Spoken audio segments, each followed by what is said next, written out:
की रोशनी में इस मजमून के तहत हम खुदा के कलाम का आज मुताला करने वाले हैं। वो मजमून स्क्रीन पर आपके सामने है।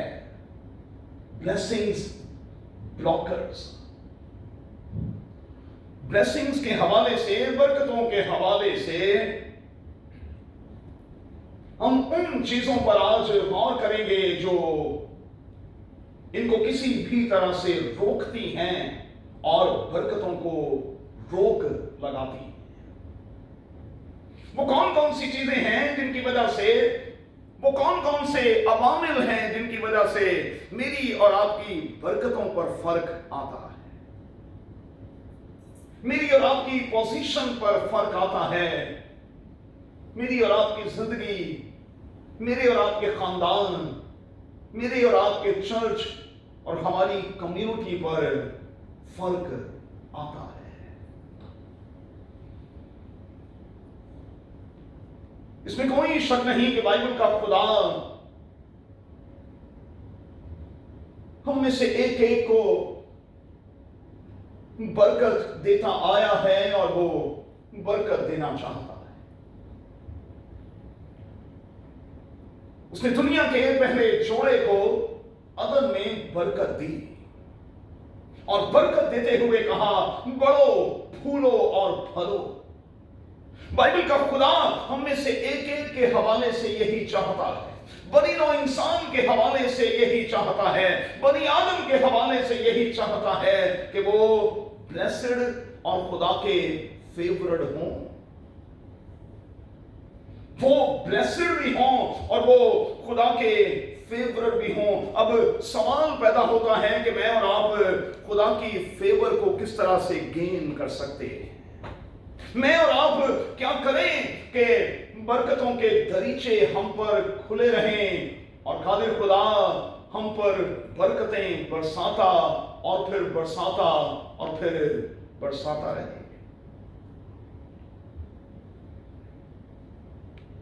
चंद एक सवालात के साथ हम आज के इस मजमून की तरफ चलेंगे। आज के लिए पहला सवाल,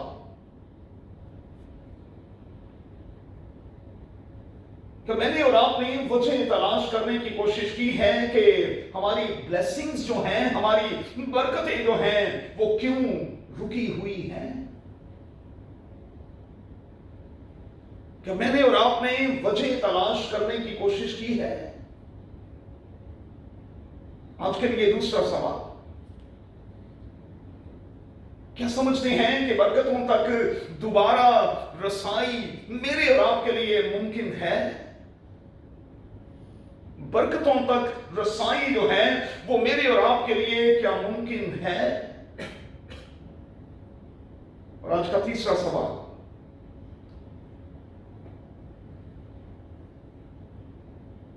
मैं और आप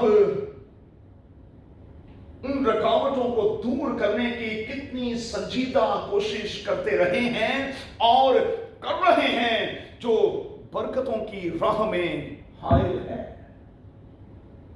मैं और आप कितनी संजीदा कोशिश करते रहे हैं और कर रहे हैं कि ये रुकावटें दूर हो जाएं और फिर से बरकतों की बारिशें बरसना और फिर बरसना शुरू हो जाए।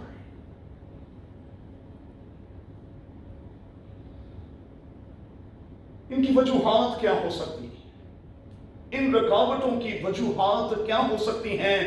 मेहरबानी से हो सके तो इस्तिस्ना की किताब के 28वें बाब का जरूर मुताला कीजिएगा और हो सके तो इस छोटी सी किताब हज्जी की किताब को जरूर पढ़ लीजिएगा। आपको मालूम पड़ जाएगा कि बरकतों की राह में जो हायल रुकावटें हैं वो क्या हैं और मैं और आप उन रुकावटों को कैसे दूर कर सकते हैं।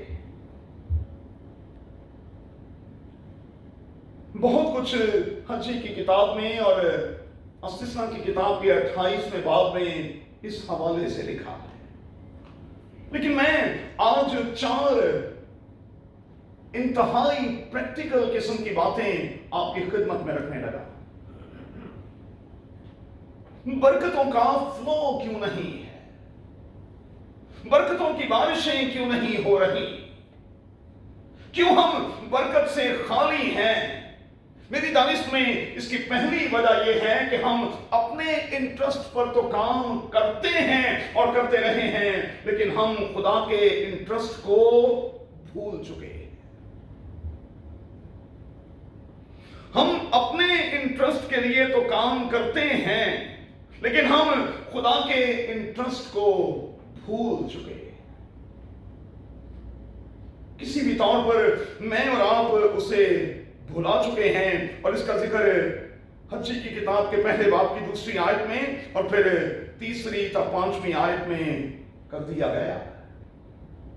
दूसरी बात,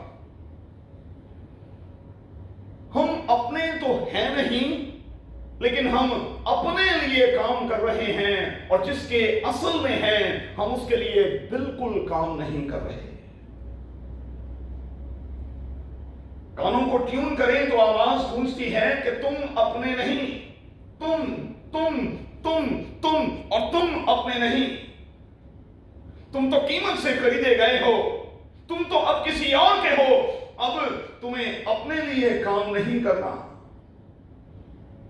तुम्हें उसके लिए काम करना है जिसने तुम्हें खरीद लिया है। और मैं हाथ जोड़कर माजरत के साथ कहूंगा, सुबह से शाम तक क्या हम अपने लिए काम नहीं कर रहे?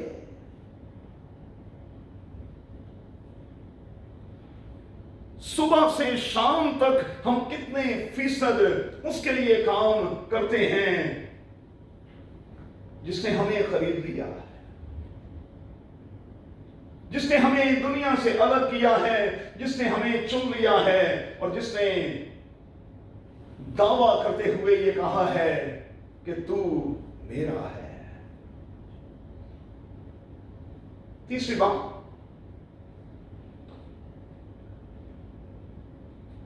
जब मैं कलाम के इस हिस्से की तैयारी कर रहा था तो मैं तैयारी करते हुए शर्मिंदा हो रहा था कि मुझे अपने लिए चीजें इंतहाई आसान लगती हैं, लेकिन जब मैं कुछ खुदावन के लिए करने जा रही होती और जा रहा होता हूं तो फिर मुझे इंतहाई मुश्किल लगती। क्यों भाई? अपने लिए सब कुछ आसान और खुदा के लिए सब कुछ मुश्किल और मुश्किल। चौथी बात, मैं गौर कर रहा था कि हम अपने लिए हाई प्राइस जो है वो देने को हमेशा तैयार रहते हैं। हम अपने लिए हाई प्राइस जो है वो उसे देने के लिए हमेशा तैयार रहते हैं, और जहां खुदा का मामला आ जाए फिर वहां हम बिल्कुल लोअर पॉइंट पर चले जाते हैं। कपड़ा लेना है, कपड़ा पहनना है, खाना है, घूमना फिरना है, सैरो सियाहत करनी है, हम अपने आप को बेस्ट देते हैं और कोई भी कीमत अदा करने को तैयार होते हैं। लेकिन जब चर्च की बारी आ जाए, और पादरी साहब आपको पता है पाबंदियां जो हैं,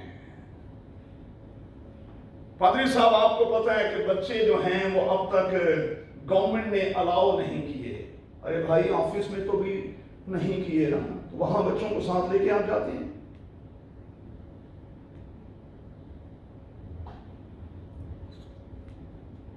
यहां तक कहूंगा कि गवर्नमेंट ने तो रिश्तेदारों तक जाने की आपको इजाजत नहीं दी।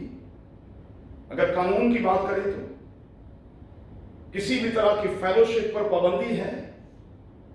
बगैर ब्लड रिलेशन के आप किसी को विजिट नहीं कर सकते, क्योंकि फिर से कोरोना ने सर उठाया हुआ है। केसेस की तादाद जो है फिर से बढ़ना शुरू हो गई है, और मेरे पास कुछ ऐसे नाम हैं जो हमारी कलीसिया के, हमारे अपने लोग हैं जो इस हफ्ते के दौरान अफेक्टेड हुए हैं। खुदा के लिए हम बहानेबाजियों पर उतर आते हैं। और अपने लिए सुबह से शाम तक हम सब कुछ करते हैं, तो फिर बरकत कैसे होगी भाई? फ्लो कैसे बनेगा? बरकतों की बारिशें कैसी होंगी जब हम खुदा के साथ संजीदा नहीं होंगे? देखिए, ये हमारे अपने बनाए हुए एक्सक्यूजेस हैं। खुदा कतन एक्सक्यूजेस को नहीं मानता। खुदा कतन एक्सक्यूजेस को नहीं मानता। क्यों? क्योंकि बाइबल का सीधा सा कानून यह है कि हमें सबसे पहले अपने रब खुदावन से अपने सारे दिल, अपनी सारी जान, अपनी सारी अकल और अपनी सारी ताकत से प्यार करना है। और प्यार हमें लफ्जी नहीं करना, अपने एक्शंस के साथ करना है। एक्शंस के साथ हमें सबूत देना है कि हम अपने रब खुदावन को प्यार करते हैं।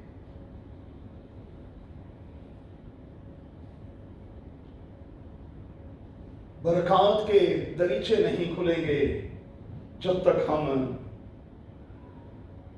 खुदा के साथ संजीदा नहीं होंगे। जल्दी से खत्म करेंगे। बड़े अफसोस के साथ मैं कहूंगा कि आज ये बड़ी कॉमन सी बात है। जब लोगों से ये कहा जाए कि इस सिचुएशन में होते हुए भी आप अपने रब खुदा के साथ संजीदा हों, तो लोग फौरी तौर पर ये कहते हैं कि पादरी साहब, हमारा तो अपना गुजारा नहीं हो रहा।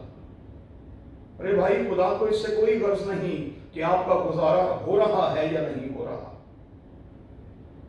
खुदा को आपकी मिकदार से कोई गर्ज नहीं, मिकदार से कोई गर्ज नहीं। हमारा खुदा जो है वो क्वांटिटी पर नजर नहीं रखता, वो क्वालिटी पर नजर रखता है।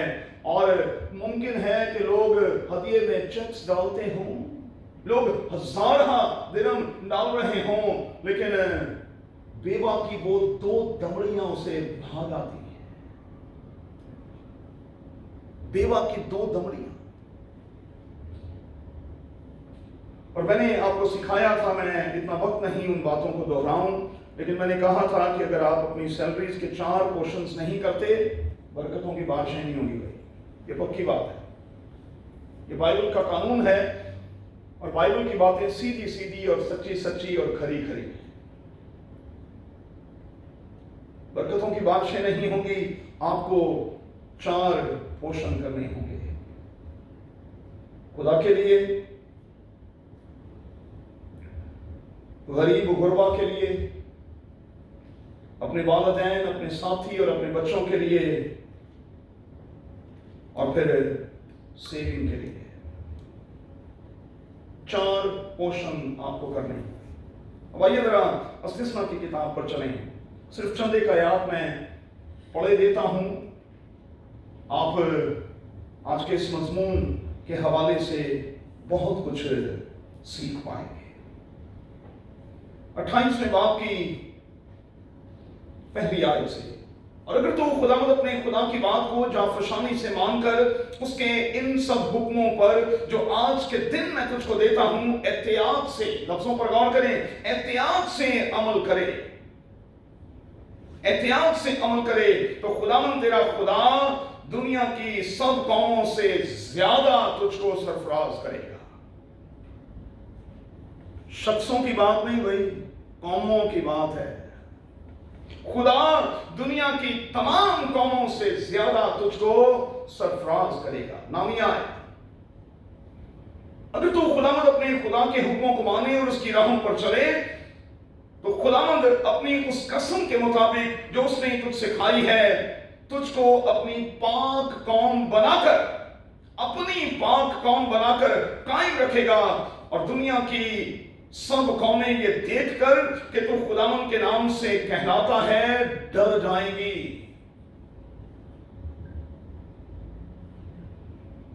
और जिस मुल्क को तुझको देने की कसम खुदावंद ने तेरे बाप दादा से खाई थी, उसमें खुदावंद तेरी औलाद को और तेरे चौपाइयों के बच्चों को और तेरी जमीन की पैदावार को खूब बढ़ाकर तुझको भरोमंद करेगा। बरकत सिर्फ आप पर नहीं, बल्कि आपसे जुड़ी हुई एक एक चीज पर होगी। बाइबल का खुदा हमारी जरा सी फर्माबरदारी चाहता है। और याद रखिएगा, फर्माबरदारी बरकतों के दरीचों को खोल देती है और तमाम की तमाम रुकावटों को दूर कर देती है। इसके अगेंस्ट क्या होगा?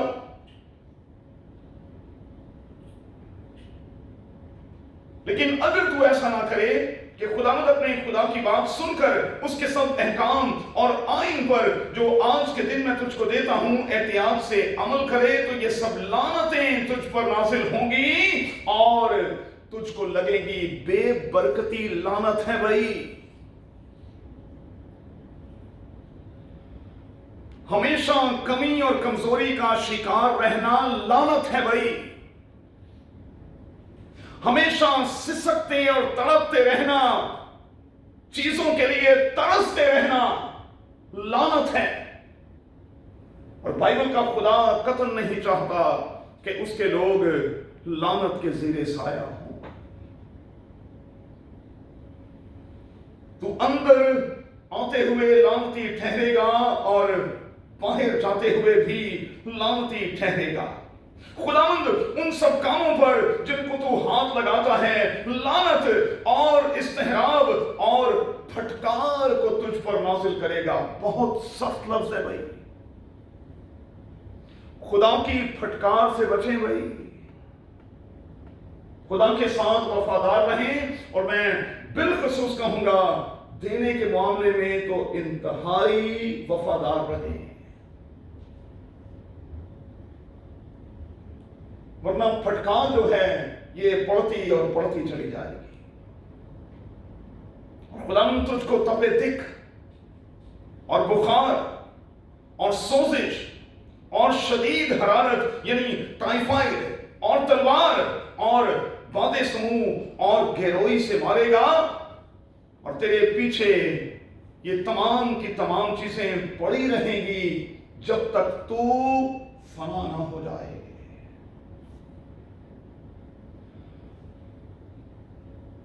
एक और बात यहां लिखी है,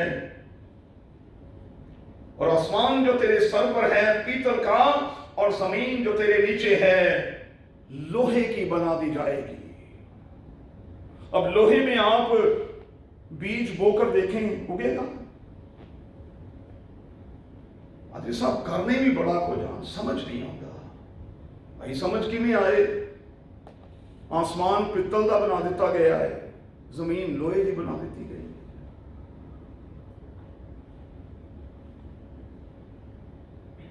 हमें करना क्या है?